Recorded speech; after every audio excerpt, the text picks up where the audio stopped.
E agora vocês estão nos assistindo. Isso é uma prova, né, da realidade nossa, da nossa TV do Protógenes, que tem essa dificuldade de acesso, de conexão, às vezes, né, não... E a internet é que, por exemplo, o Alex está falando assim, a internet é verdade.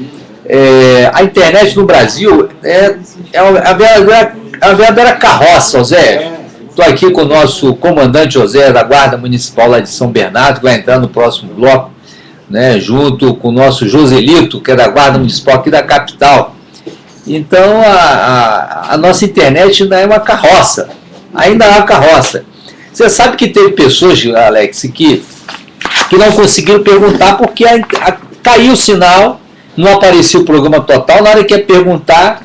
Então eu vou dar até o telefone aqui para as pessoas perguntarem. Vou dar o telefone para vocês ligarem após o bloco do Sheikh Jarrah para dirigir perguntas sobre esse tema, sobre o islamismo, sobre a cultura do povo muçulmano aqui no Brasil, a importância do povo muçulmano no Brasil, que ajuda a construir o nosso país, e os casos de discriminação que ainda tem aqui no Brasil a respeito da cultura islâmica. Volta e meia aí, um muçulmano é abordado, ou uma muçulmana na rua, e é alvo de algum tipo de discriminação, que nós no Congresso Nacional temos feito todos os esforços possíveis a poder não deixar que isso aconteça, né? Então eu, particularmente, embora cristão, eu defendo o povo muçulmano, defendo o islamismo aqui no Brasil, e sou um defensor dos princípios do profeta Muhammad, que consta no Alcorão Sagrado. Enquanto eu tiver vida e saúde, no meu país, no meu Brasil, aqui o povo islâmico o povo muçulmano vai ser respeitado.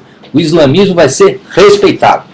Então, eu estou me manifestando nesse tema, e chamei o Sheikh Jarrah, que é uma das maiores autoridades islâmicas do Brasil e da América Latina, em razão de uma matéria que saiu na revista The Economist, criticando o reino da Arábia Saudita, criticando o rei Abdulaziz, por uma série de inverdades, mentiras. Eu tive lá em Riad e também em Jeddah, e presenciei totalmente o contrário. Lá as pessoas são felizes, lá há uma harmonia, lá o respeito à cultura islâmica, lá há o respeito ao sagrado. E por isso é que nós estamos aqui hoje, nessa noite, com o Sheikh Jarrah. Sheikh Jarrah, eu gostaria que o senhor me explicasse, que não deu para os nossos telespectadores pegar o início aí da sua explanação, e com conteúdo que nós vamos aprender muito a respeito do islamismo aqui no Brasil.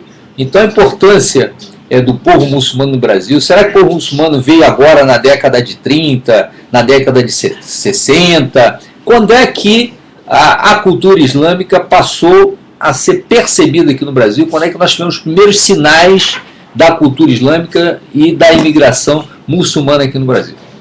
Bom, em nome de Deus, clemente e misericordioso, primeiramente Amém. Agradeço a Deus por essa oportunidade, agradeço a Deus por mais um dia de vida, e depois de agradecer a Deus, agradeço ao deputado Protógenes, que providenciou, né, esse encontro, que foi o motivo desse nosso encontro, que nos convidou para estarmos aqui, para termos uma noite abençoada com conhecimento, passando e adquirindo conhecimento, trocando experiências. Então, te agradeço, deputado, por essa iniciativa, te parabenizo por essa iniciativa, todo o trabalho, o senhor não... é do povo, então a internet o senhor está usando bem, o que é como chegar ao povo. Exatamente. E, infelizmente, o que é do povo tem esses percalços, tem esses obstáculos, né? E sentimos na pele agora o que toda a população sente. Então estamos juntos, estamos em sintonia com a população. Parabéns, e também te parabenizo também pelas palavras, apesar de não ser muçulmano, mas a conduta é islâmica, porque Islã significa entrega total e voluntária a Deus único. Então essa entrega a Deus, a paz, entrega à justiça, de todos estarem em sintonia, todos estarem juntos, sem discriminação, conviverem juntos, poderem cada um ter a sua liberdade à prática religiosa. Já entrando, eu sei que o tempo é curto, né? Então, respondendo um pouquinho sobre a presença islâmica no Brasil. Há muito desconhecimento quanto à presença islâmica no Brasil. Parece que os muçulmanos são imigrantes estrangeiros que vieram para o Brasil, comerciantes, vieram junto com os alemães, ou junto com os italianos, Na realidade, a imigração, ou a presença islâmica no Brasil, ela tem duas fases. A primeira fase é junto com a presença colonizadora, quando Pedro Álvares Cabral chega ao litoral brasileiro, os muçulmanos já estão presentes. Alguns dos seus navegadores eram muçulmanos, mouros, e muitos dos escravos também eram muçulmanos, vindos, capturados do Senegal, do Sudão, do Norte da África, da Nigéria e tantos outros que vieram. Então, já fazem parte, os muçulmanos já fazem parte essencial da população brasileira. Inclusive, só para citar aqui, o nome de um dos maiores estados brasileiros, Bahia, na realidade é um país dado pelos muçulmanos. Bahia, na realidade o nome em árabe se chama Bahia, bela, formosa, linda. Linda, maravilhosa, Chico. Eu sou baiano, né? Eu sou baiano, eu nasci em Salvador, no bairro dos Mares, aos pés do Nosso Senhor do Bonfim. Eu sou itapajipano, olha, tem baiano nos assistindo hoje aqui. Olha, eu sou mais baiano do que vocês estão assistindo, viu? E sou também muçulmano, porque tudo começou na Bahia, então... Inclusive lá, você teve até um califado islâmico lá. Olha. E houve uma revolução em Salvador, uma revolução chamada Revolução Malê, em 1834, em janeiro de 1835, desculpe. Houve uma revolução Malê. Então, e hoje muitas da cultura baiana que está lá, e até das religiões afro, tem uma influência islâmica. E depois disso vem a presença islâmica árabe, que aí é a imigração árabe vinda da Síria, do Líbano, da Palestina, e outros lugares também do Oriente Médio, quando eles vêm buscando uma melhor qualidade de vida aqui no Brasil, e os muçulmanos passam a trabalhar como mascates, comerciantes, empresários e agora profissionais liberais, estão em todas as instâncias, né? E fazem parte essencial da estrutura brasileira, do país chamado Brasil. Então, os muçulmanos, eles não são, hoje, talvez os nossos pais foram imigrantes, porém, hoje os filhos de muçulmanos que fazem também, contribuem para o crescimento do Brasil, o progresso do Brasil, o desenvolvimento do Brasil, e eles estão presentes em todas as instâncias. Então, a religião islâmica, ela não é uma religião nova no Brasil, mas é uma religião já histórica. Ela construiu o Brasil, ajudou a construir o Brasil junto com as demais raças, etnias, religiões, cores. Então, todos nós fazemos parte do todo, fazemos parte do mesmo corpo. Vai exatamente nesse sentido de que todos nós somos criaturas de Deus, e Deus deu livre-arbítrio para cada um de nós, cada um escolhe o caminho que quer seguir. Depois Deus vai cobrar de cada um, vai perguntar por que cada um escolheu esse caminho. Porém, cada um de nós tem esse livre-arbítrio, nós devemos viver com devido respeito, um tratar o outro com devido respeito. É meu direito eu discordar de ti e também o senhor discordar de mim. É direito de todos nós um discordar do outro. O que não é direito de ninguém é desrespeitar o outro, cometer injustiças, oprimir o outro, obrigar o outro a seguir aquilo que eu acredito. Então, nós precisamos fazer essa diferença, fazer essa diferenciação. A religião, ela vem para pregar a paz, a justiça, o respeito, a consideração, levar a pessoa, indicá-lo para o caminho da felicidade. E segue quem quer. E cada um faz uso do seu livre arbítrio. Sheikh Jihad, nós temos aqui a presença no estado de São Paulo muito forte, né, da cultura árabe, inclusive até alguns nomes, né, envolvidos com a política brasileira de origem árabe, principalmente libanesa. Até o nosso atual prefeito da cidade de São Paulo, Fernando Haddad, é filho de libaneses. Exatamente. E de comerciantes, né, de pessoas honestas, honradas, que ajudou a construir aqui o nosso estado de São Paulo. E hoje, esse filho querido se tornou prefeito da cidade, quer dizer, tem lá uma origem na cultura árabe.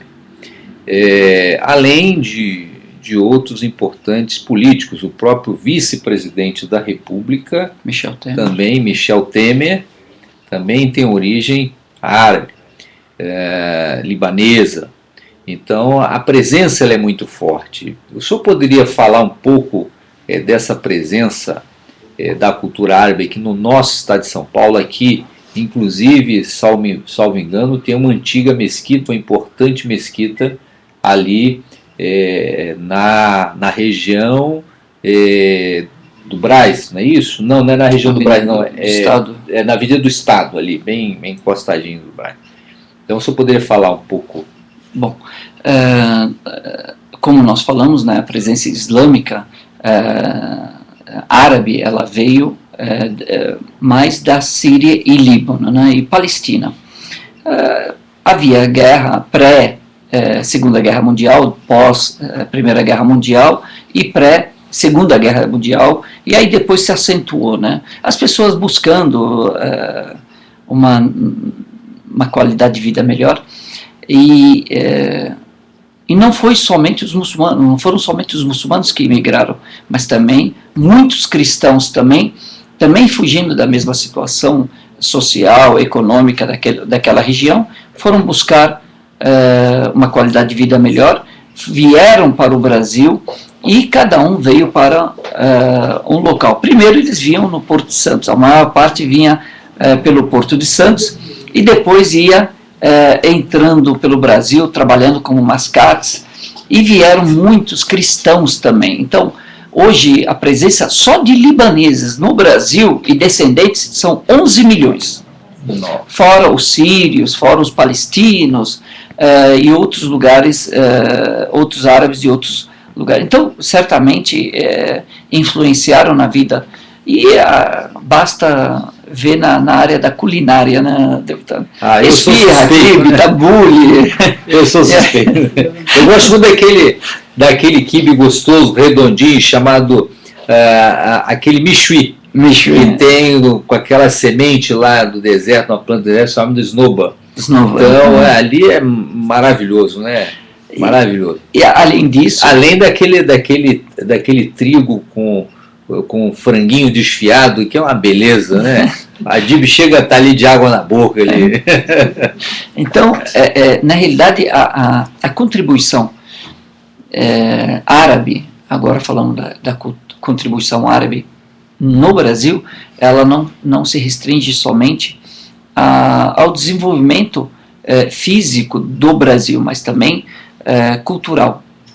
Se nós vermos na língua portuguesa, a maior parte das palavras que começam com AL e EL, elas são de origem árabe, né? Olha.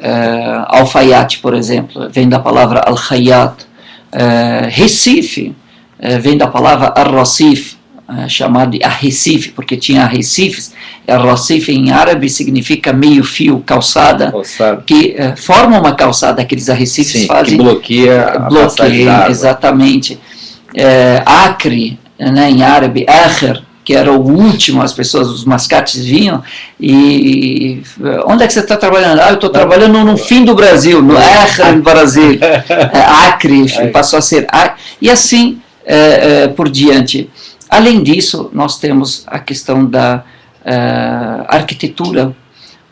Tem uma igreja na Lapinha, em Salvador, quem puder visitar, fantástica. Por fora é uma igreja, entra por dentro, ela é uma mesquita, escrita em árabe, a abóbada, toda a arquitetura, toda a decoração, tudo, inclusive, porque quem construiu os escravos daquela época, eles detinham conhecimento, eles tinham conhecimento, eles viam capturados, mas letrados, eles tinham conhecimento, eram alfabetizados, estudados. Então, quando chegaram aqui, os senhores não fizeram eles trabalharem na roça, colocaram eles para trabalhar em artesanato, em construção, decoração. E como eles detinham essa qualidade, eles foram colocados para construir a igreja, decorar a igreja por dentro. Só que eles não conheciam como é que era o cristianismo, mas eles sabiam como se decorava uma mesquita. E aí eles foram e decoraram. Quando os padres e os senhores viram aquilo lá, encontraram um púlpito. O púlpito na mesquita é onde o sheik fica para fazer o discurso, a preleção da sexta-feira, que seria o sermão. Sim. Eles não sabiam o que fazer com aquilo, foram lá e colocaram um santo, e está até hoje em cima desse púlpito, chamado mimbar. E tantas outras coisas, tanto na cultura, quanto na literatura, quanto em diversas áreas, há uma contribuição dos árabes, e isso só tende a mostrar que os árabes não querem o mal desse país. Pelo contrário, os árabes, os muçulmanos, vieram aqui e tomaram esse país como o país deles. Tomar em contribuir. Eles não tomaram e foram para o país de origem. Não, eles permaneceram aqui. E adotaram esse país como seu país. Então, nós podemos dizer que eles se aculturaram, eles assimilaram a cultura brasileira, porque fazia parte da cultura deles também, porque os anteriores a eles foram os que construíram esse país e alicerçaram esse país. Sheik Jarrah, após mesmo antes do 11 de setembro, né, com aquela tragédia que houve lá nos Estados Unidos, de querer, de uma forma generalizada, de categorizar, rotular que o povo muçulmano tem alguma vinculação com qualquer ato de violência que aconteça em outro país, ou seja, de atos de terrorismo, ou seja, até mesmo desses conflitos, muitas das vezes, que tem em determinados países, como tem hoje no Egito, como está vivendo a Síria, de querer depositar exclusivamente de que todos esses atos de violência são praticados pelo povo muçulmano de uma forma geral. Isso é verdade, Sheik Jarrah? Será que as nossas escrituras sagradas, porventura, não tem nenhum ensinamento, né, sagrado que proíba qualquer ato de violência, ou é o contrário? Né, porque aqui praticamente o Ocidente, isso vindo diretamente de uma forma leviana, muitas das vezes, de autoridades americanas, não de que o povo americano seja contrário ao povo muçulmano, muito ao contrário, tem vários muçulmanos que vivem nos Estados Unidos, mas de uma forma geral, muitas das vezes o poder central quer impor esse tipo de responsabilidade de fazer e criar aí uma opinião pública que venha a querer a querer olhar diferente qualquer muçulmano de qualquer país, que muitas vezes nós presenciamos esses fatos de discriminação que ocorrem em outros países, e até mesmo no Brasil, quando há tentativas, muitas das vezes está vinculado a essa má imagem criada pela mídia internacional e até a mídia brasileira também. Bom, partimos do seguinte princípio da ordem de Deus no Corão Sagrado. E aí eu nasci, ó seres humanos, entrem em paz todos, toda a paz.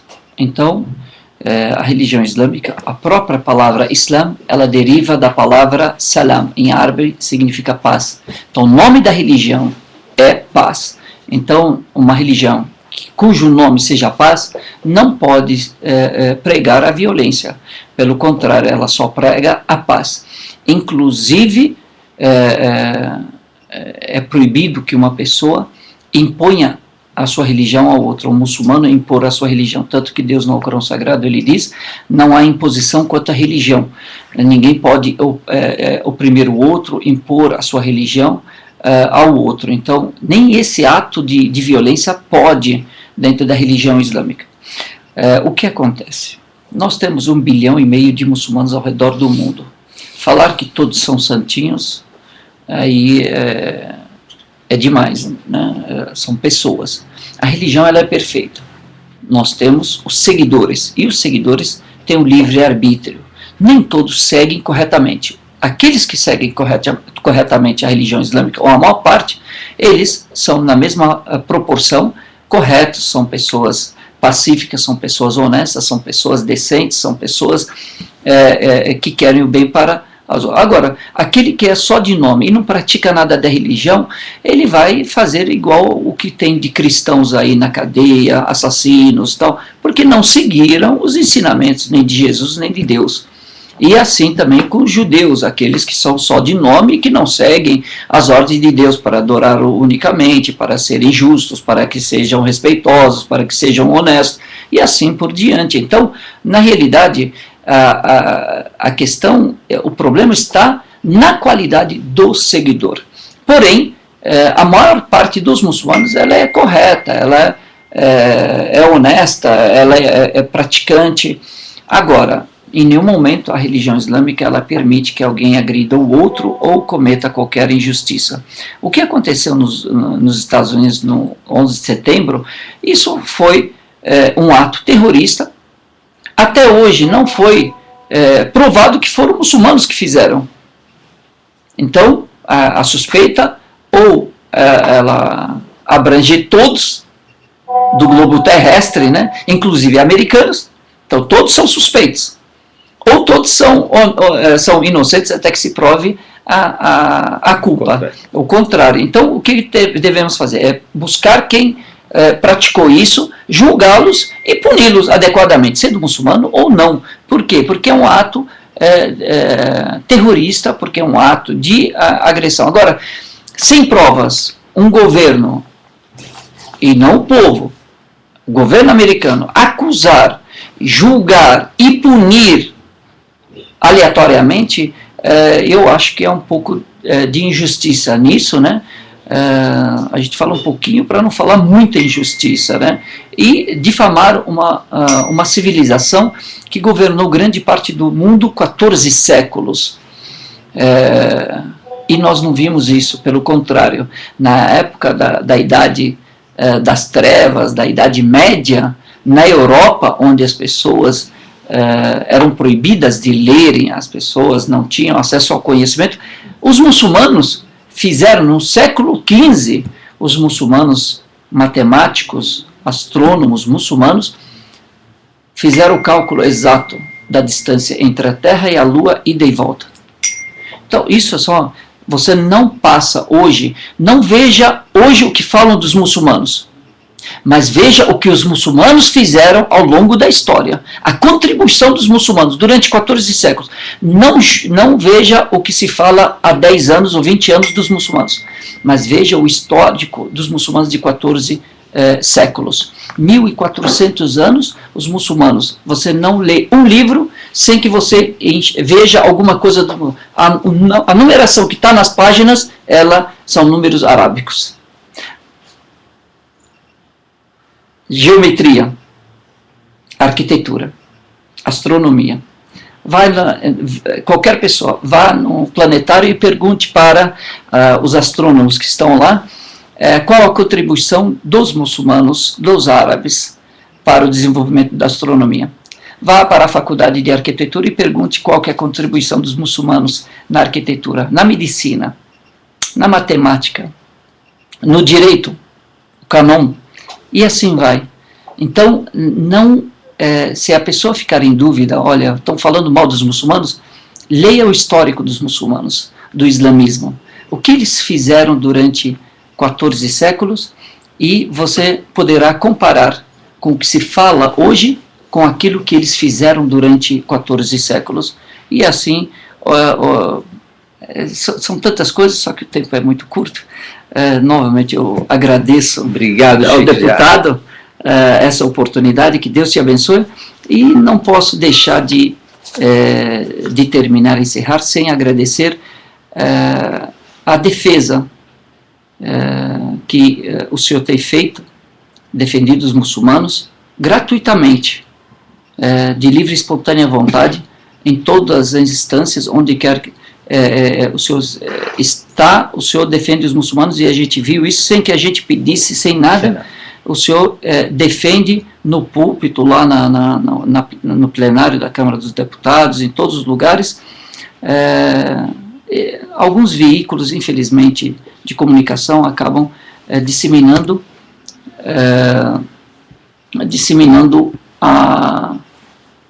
a ignorância, a falta de conhecimento. E o senhor tenta divulgar o conhecimento real e esse respeito ao outro. Muito obrigado, que Deus guie os seus passos, nossos passos, e a todos. Que Deus abençoe a todos. Obrigado, Sheikh Jihad. Olha, para quem não está conseguindo mandar as perguntas agora para o Sheikh Jihad, para que ele responda, nós vamos disponibilizar o nosso telefone aqui do Gabinete de São Paulo, 011 3854 3173, 011 3854 3173. Repetindo pela terceira vez, 011 3854 3173. Pode perguntar ao ar, que o Sheikh Jihad ainda permanece aqui no nosso programa. E agora eu vou chamar aqui o Dr. Adib Abduni para falar um pouco da defesa judicial. Obrigado, Sheikh Jihad. Eu já recebi aqui, já recebi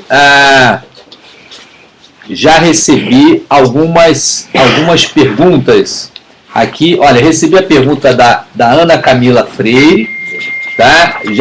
Que é de Ourinhos.